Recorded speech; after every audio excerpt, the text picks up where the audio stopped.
Most business owners learn accounting the hard way by losing money, and it doesn't have to be that way. So what I'm going to do is I'm going to share with you 4 books that really helped me along my journey from when I was first starting investing to when I built out the real estate team to my opportunity to operate as a CFO for a private equity company, all the way to running and operating my own accounting firm. These books not only helped shape my approach to money, but it really helped me apply some of the strategies to help it build wealth as well. Now, I'm sure you all have heard of somebody like this or know somebody like this that gets really excited about starting their new business venture.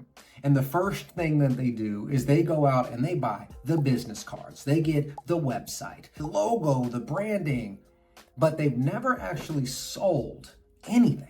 They never actually found a client or even proved that they can make money doing whatever it is that their business is involved in.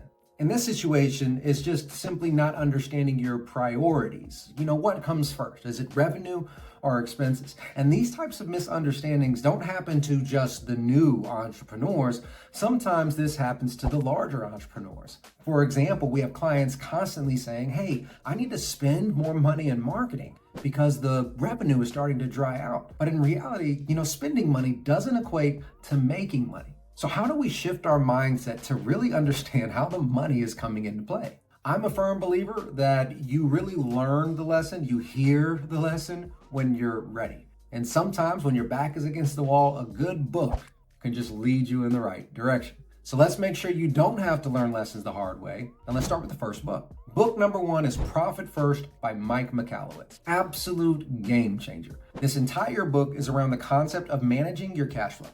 That's it. It's just a money management system. Now, I love this book so much that I operate all of my businesses off of Profit First, but I actually got all of my CFO clients through the Profit First strategy as well. Extremely simple system just to make sure that all of your bills are paid, but you're actually paying yourself. Entrepreneurs are guilty of paying themselves last often, or sometimes paying themselves a little too early.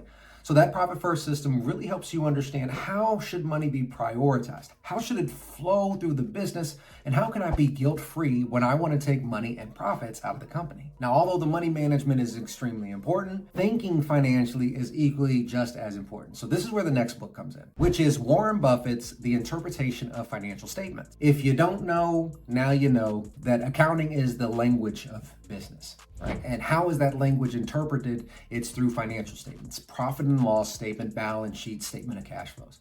What this book does, it really breaks down these financial statements into plain English. What does it mean? What's the bottom line?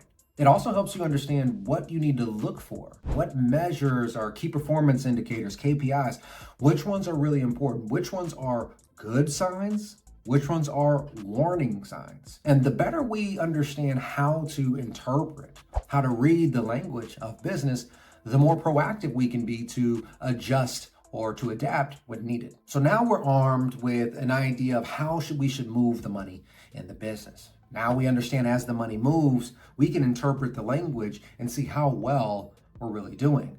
Now with this, we probably feel like we can scale and we can grow and we're ready to just skyrocket. Oftentimes when we do this though, and we do it too fast, entrepreneurs experience something called burnout. And that's a real thing. And if you haven't felt it yet, you probably will.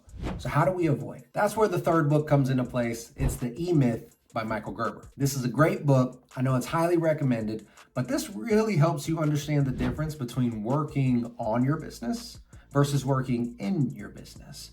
Most of the time as entrepreneurs, we're in the business. We have to be. We're just starting out, right? Bootstrapping it.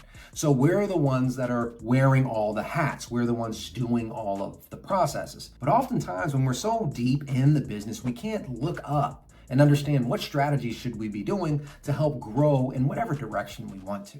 What this book really harps on is how to build systems, not just sweat it out through pure hustle. At this point in time, now we're armed with some really good information. We know how to manage the money so that we don't lose it. We understand how to read our performance to tell us if we're doing good or if we're doing bad. And now with the E-Myth, we now understand how to scale properly through systems and processes and not just our hustle. Now we got to add a little something that every entrepreneur needs, which is some tax literacy, which leads us to the next book, which is Tax-Free Wealth by Tom Wheelwright. Well, Tom Wheelwright was the CPA for Robert Kiyosaki, Rich Dad, Poor Dad. So some people know who Robert Kiyosaki is. He's known for writing the best-selling financial book in the world, which is Rich Dad, Poor Dad. It does a great job helping us explain and understand how does the tax system work? And more importantly, how can we legally reduce our taxes through proper strategy? Well, Tom Wheelwright is a part of that Rich Dad, Poor Dad advisory committee, and he worked directly with Robert Kiyosaki. This book is articulated very well. It's easy to digest and easy to understand. He really helps you understand, like, what is the real role of a tax professional? A lot of us think that these tax professionals are going to come and, give us the world and do all of the above and beyond. When in reality, most of the time, we're just engaged with them to file taxes or to do bookkeeping.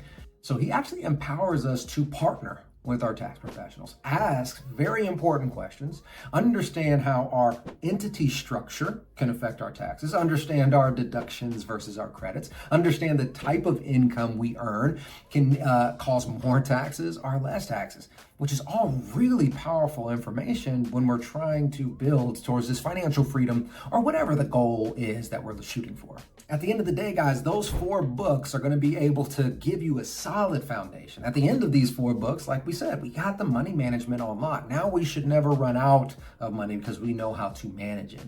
We also understand how to be proactive in interpreting our financial performance. What KPIs, what measures are important. Now we also understand with solid financials, we now can afford to scale and we can continue to monitor our performance as we scale so we can determine, hey, are we going a little too fast? Could we go faster?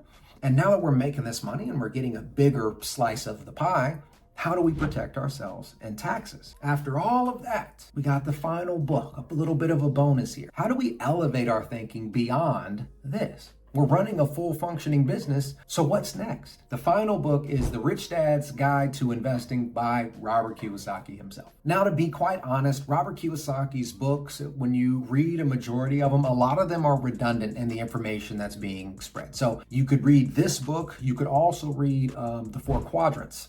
Both of those will be perfectly fine, and potentially even Rich Dad, Poor Dad, honestly, as the 5th book. But here's what they're focusing on in the content. Most of us are employees. Our mind is set up to, hey, I will trade my time for my money. However, Robert Kiyosaki wants to challenge that. How do we change our mindset for trading value for money instead of time? This is where the idea of business comes from. Hey, if I can create a system or a process that's repeatable, that's scalable, I can now make money while I sleep. That's the whole concept behind financial freedom. Essentially, we do not have to trade time for money. And so when we read these books, it's starting to think about, what about wealth building beyond your ability to simply trade time for money? What happens after this business? What do we do with the excess cash? How do we invest it in things like real estate that produces passive income, but it also helps us reduce our tax liability on this beautiful business that we created over here? This book helps us, expand our vision, expand our mindset from just being an entrepreneur to also being a wealth building strategist. These 5 books cover the full gambit of what it means to be a business owner, in my opinion. Now, what should you do with this information? Now, you can absolutely fumble your way through and learn on your own. Hell, that's what a lot of us do. I think it's a great way to do it. But somebody once said, it's best to stand on the shoulders of giants. Follow the people who have done it before you so you can see the path that's laid out. And that's where these books really come into play. If you guys are looking for copies of this book, they will be down in the description, the links. You guys can go to Amazon, all that good stuff. But if you're ready to stop playing small, you're ready to take your business serious and build a business that truly lasts, then make sure you subscribe. Go ahead and hit the like button as well. As always, thanks for watching, and we'll see you in the next video.